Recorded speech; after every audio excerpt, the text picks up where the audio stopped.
जहां हमारा मन परम सुख में डूबेगा वो यही स्थान है। गुरु प्रदत्त इसलिए कि उपासना सिद्ध तभी होती है जो सांगोपांग होती है।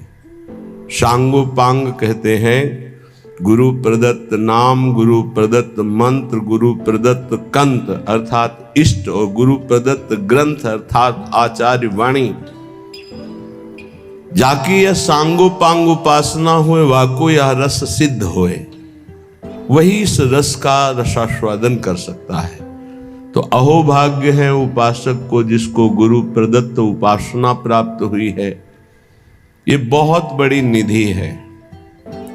अगर उपासक उपास्य देव का भरोसा हृदय में रख ले,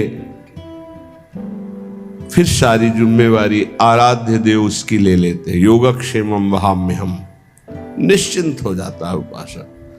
न लोक की चिंता न परलोक की चिंता। बड़े से बड़े भय के अवसर पर भी हृदय में एक अद्भुत शीतलता, एक अद्भुत आनंद की उपस्थिति रहती है, क्योंकि आराध्य देव उसके हृदय में प्रकाशित हो गए हैं। जब तक कोई अन्य भरोसा, अन्य आश्रय है, तब तक उपास्य देव त्रिगुण माया का पर्दा लगाकर हृदय में ही छुपा छुपी का खेल खेलते रहते हैं। श्रीपाद प्रबोधानंद जी महाराज कह रहे हैं, क्यों अन्य का आश्रय ले रहे हो? अन्य में आपका शरीर भी है, आपका अंतःकरण भी है, आपका स्वभाव भी है, और आपका शारीरिक संबंध भी है, आपका इंद्रियों से भोगों का संबंध भी है। ये सब अन्य के अंतर्गत आता है। अनन्य में एक ही बात केवल होती है, आराध्य देव बस, कुछ और नहीं। मेरे तो गिरधर गोपाल दूसरो न कोई, ये केवल अनन्यता का स्वरूप है। श्रीपाद बहुत करुणा करके कई श्लोकों में इस शब्द का प्रयोग किया है। हे सखे मरिष्यसि कदा, तुम्हें पता है तुम्हारा शरीर कब छूट जाएगा? किस दिन तुम्हारी मृत्यु होगी तुम्हें पता है?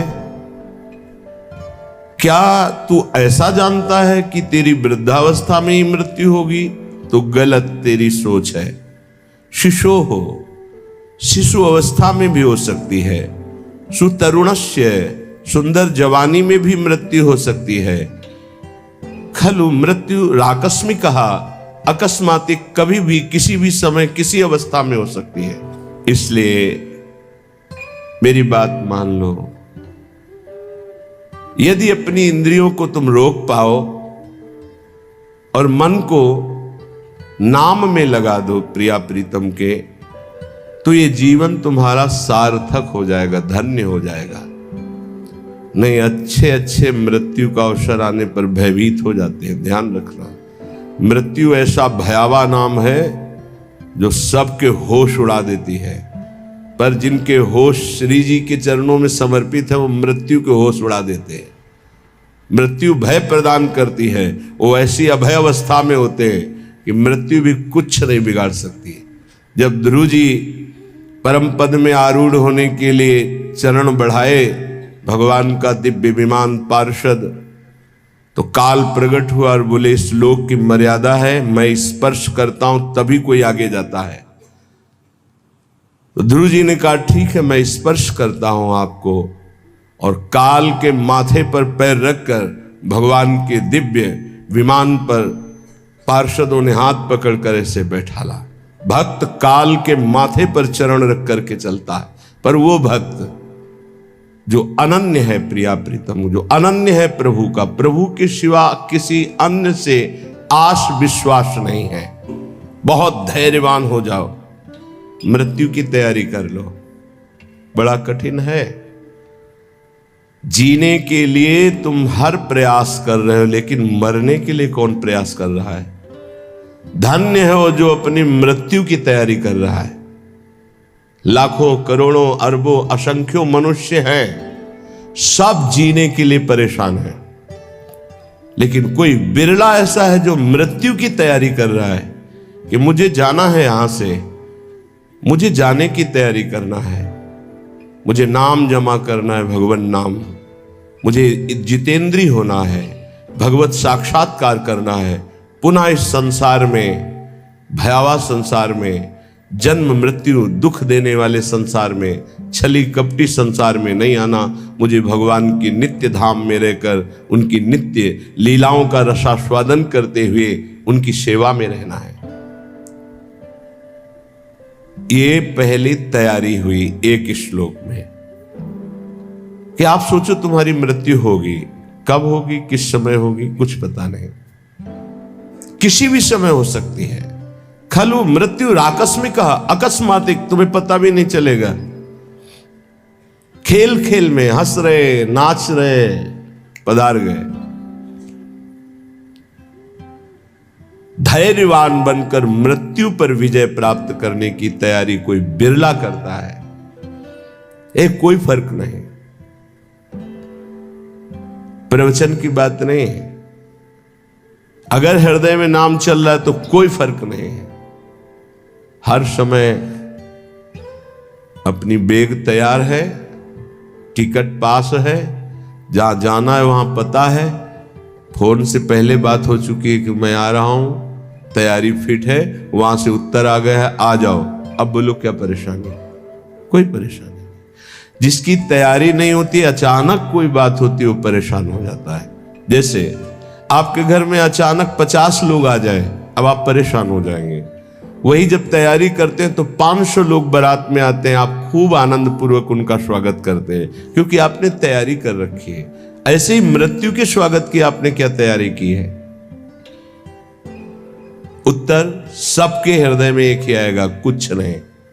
तभी वो भयावह है, तभी वो महान दुख देने वाली है।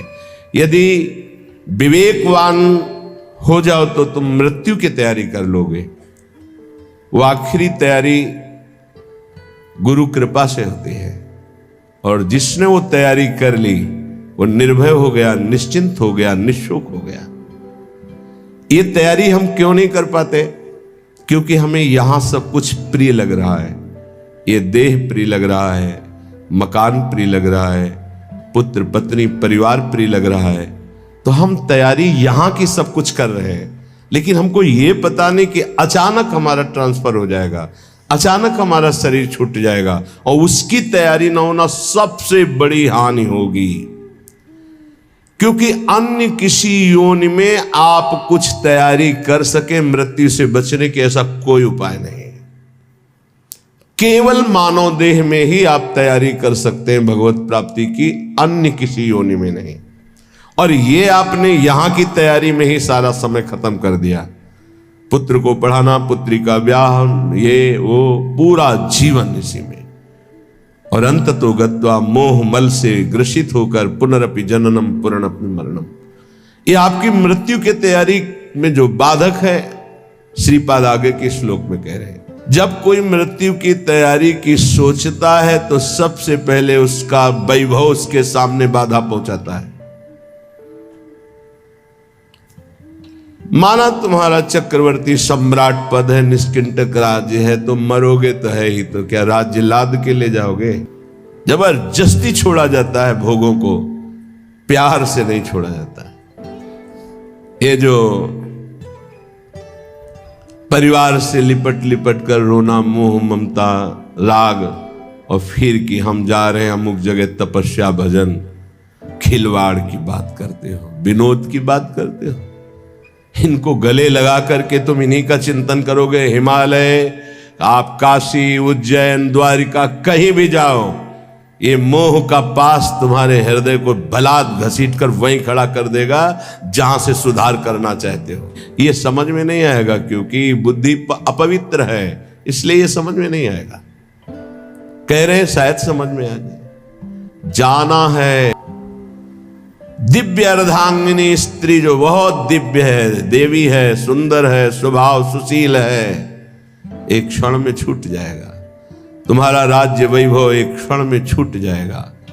कर्मान, जितने भी कर्म तुम कर रहे हो, शुभ या अशुभ, कामान, जितनी कामनाएं कर रहे हो, सब कड़वा है, सुख देने वाला नहीं है। क्या करो? इसे हित मत समझो। विद्वान हो, विद्या है, मरोगे फिर भूल जाओगे, फिर शुरू होगा, काखा गाघा बालका बालको बालकाहा, फिर यही शुरू होगा, फिर व्याकरण पढ़ो।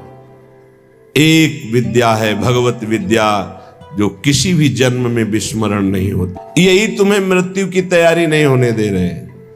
तुम्हारा वैभव, तुम्हारा सम्मान, तुम्हारी पत्नी, तुम्हारा पुत्र, तुम्हारी विद्या, तुम्हारा कुल, तुम्हारा धन, तुम्हारा परिवार, मित्र आदि, इनमें जो अपनापन हो चुका, अभिमान, अहमता, ममता, यही भगवत प्राप्ति में सबसे बड़ी बाधा बन रही है। अब मैं अपने जीवन को वृंदावन में समर्पित करता हूं मृत्यु के लिए। पुनः इस श्रीधाम से कभी वापस शरीर नहीं जाएगा। तो बोले नमामः, मैं उसे नमस्कार करता हूं कि उसने मृत्यु पर विजय प्राप्त कर ली। भगवान में असीम विश्वास रखने वाले वीडियो को लाइक करें, एक प्यारा सा कमेंट करें। ऐसी ही वीडियो देखने के लिए घंटी का बटन दबाएं और चैनल को सब्सक्राइब करें।